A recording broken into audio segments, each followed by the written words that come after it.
How many hours do you sleep a night? Answer. Well, interestingly, I have managed to create a weekly sleep cycle for myself.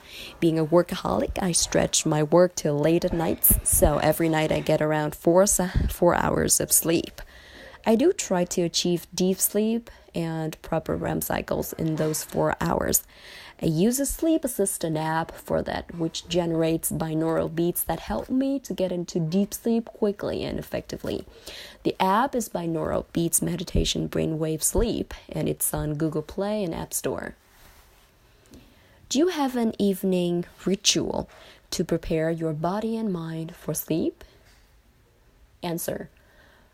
I don't just think about sleep at night. I also think about it during the day. So I try to work out the first thing in the morning, and I think about how late I'm going to eat so that I don't do it too soon before bed.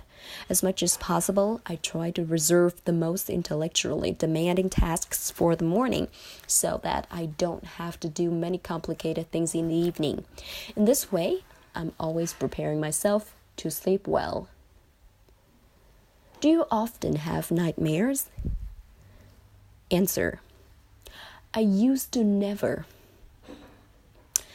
have any nightmares ever, and usually don't even dream. But lately, I've been getting these creepy dreams randomly.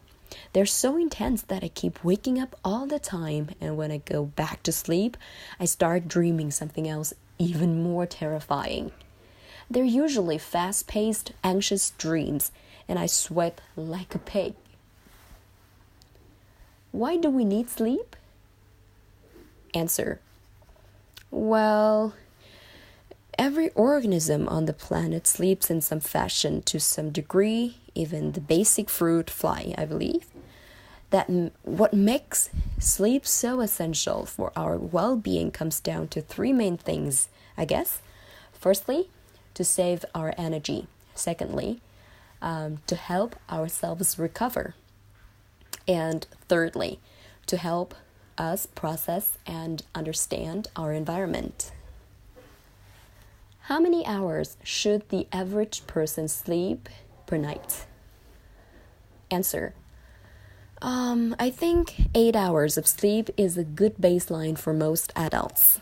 Since sleep is a time for the body to recover and grow, children and adolescents need more sleep. The average teen needs about 9 or more hours of sleep each night.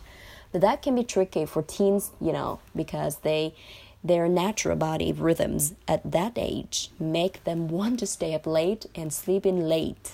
They can't help it. Sticking to a regular sleep schedule can help. How is society changing our relationship with sleep? What will be the consequences of this? Answer.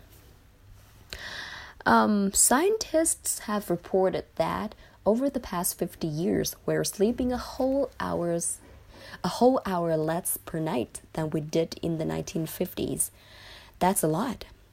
A lot of that has to do with, having TV on all the time, and mobile phones are taking it to the next level.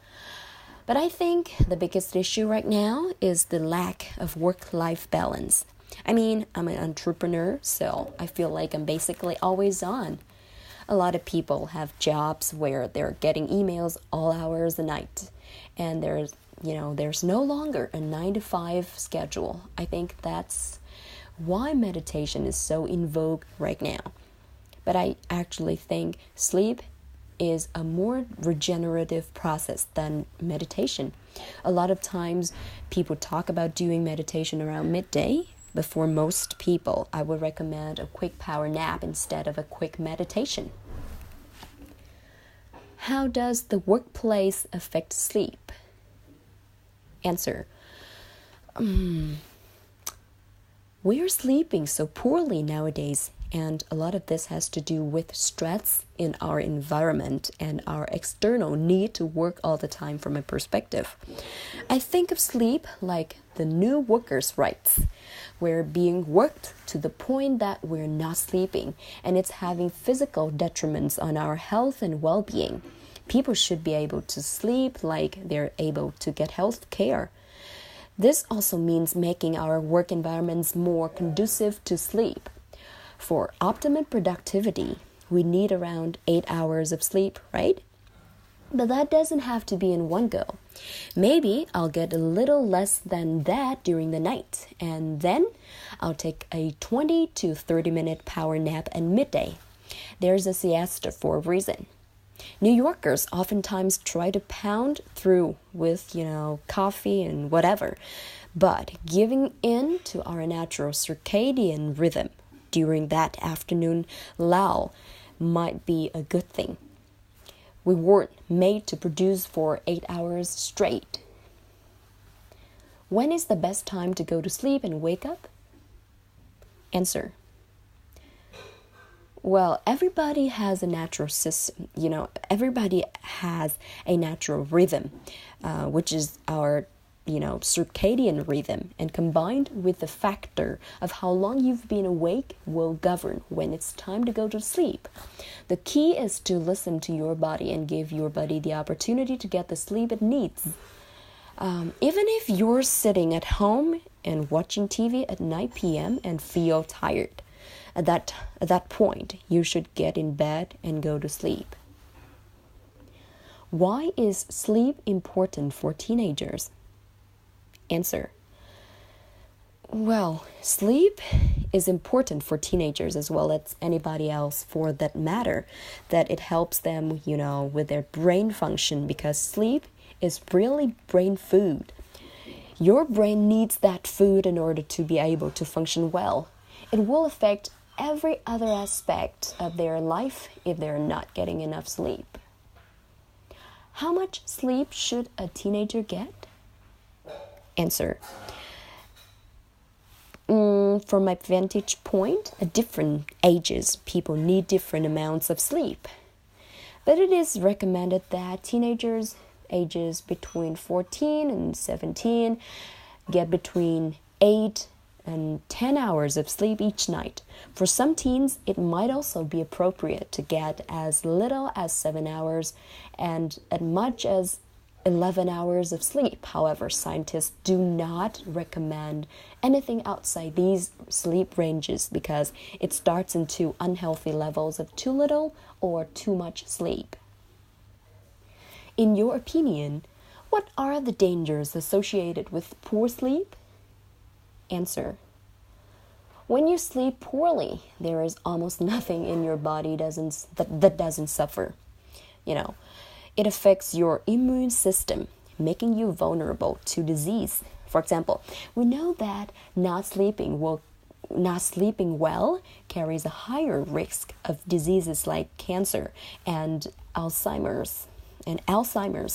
Additionally, people who sleep less tend to eat more. They're focused on carbohydrates. Not sleeping enough also impacts our, blood sugar. I'm not saying that it leads to diabetes, but that is a possibility. Your mental health is also affected. When you don't sleep enough, you have a bigger chance of developing anxiety disorders and depression. If you wake up grumpy, this is usually because you haven't slept well. A good night's sleep gives your mood a much needed boost. That's why my general advice is to make sure you prioritize sleep, just like training and nutrition. What are your top tips for relaxing your body and mind before bed, and why is this important? Answer. I came up with this idea called the power down hour, where people, take the hour before the light is out and take care of things for the next day, such as getting the kids ready for school. So the first 20 minutes are for getting these things done. The next 20 minutes are for such things as hygiene, brushing the teeth, or washing the face, and the last 20 minutes are for some form of relaxation, such as meditation or prayer. This is important because sleep is not an on or off switch. Sleep is more like slowly pulling your foot off the escalator and slowly putting it on the brakes. It takes time for this to occur, and most people don't realize that. So, if you allow yourself the time, you will get sleep. What can we do throughout the day to ensure a successful sleep? Answer: people mostly are conscious about working out, healthy eating, and mindfulness, but they often forget about sleep. So, our habits during the day truly matter for, our sleep. Exercise and nutrition play a big role in the quality of our sleep, our rest at night. We do know that individuals who get regular exercise get better sleep at night. Also, we have evidence that light meals at dinner are best for sleep, and too heavy a meal can disrupt your ability to fall asleep. And that is the end of my answer.